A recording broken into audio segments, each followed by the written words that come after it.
guys, welcome back to another video. And today, I would like to talk about all of the new items in Chapter 6. So first of all, we have the newest sort of explosion weapon, the sticky grenade launcher. Basically, you can shoot a grenade and it sticks to a surface. This is an okay gun, it doesn't do too much damage. Next up, we have thermite. Thermite is extremely important this season. It doesn't actually do that much other than be useful for heists and sometimes fighting if you're going to break down people's builds. So it's not that useful. Next we have the pulse burst laser gun, and this gun is really very powerful. It's basically like a laser and it shoots for a little while then runs out. It does a lot of damage. It's good. Next up we have the pump and dump gun. Now this one isn't actually out yet. However, it was in Team Rumble for a little while, so I want to talk about it. Yeah, this is basically overpowered. You're able to use an SMG and a shotgun at the same time without needing to switch between them.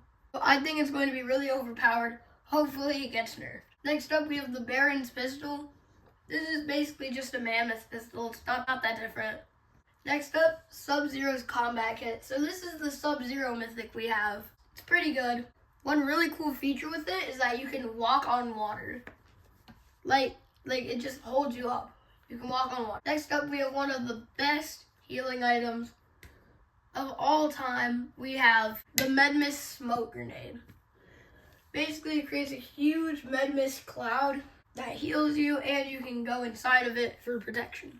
And we also have the golden chug splashes. This is basically a mix between the nitro splashes and chug splashes, because it gives you the same amount of health chug splashes do.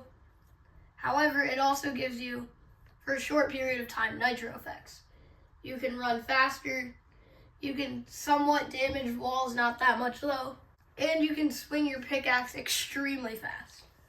Next up, we have another new item in the Porta department. We have the Porta Defense. Sort of like a little bunker. You just throw it in front of you. It has a cool little window you can pull up and down. It's not that much better than the Porta Fort. Next up, we have the Kneecapper. This is basically the Typhoon Blade. I know the Typhoon Blade got removed, but this is basically just a reskin version. It's pretty cool watching people run around with a baseball bat, but it does do pretty good damage, and it makes you run faster and jump higher. It's kind of overpowered. It might get nerfed later, we will see. It also carries around the annoying feature that the Typhoon Blade had, where it now gets damaged when you use it, and you can break it. I get that this is supposed to be a nerf to it.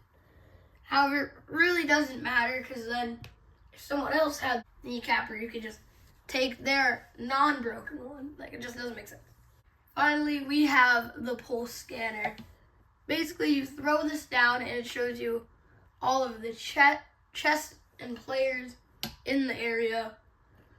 This is really useful. It's basically the recon scanner.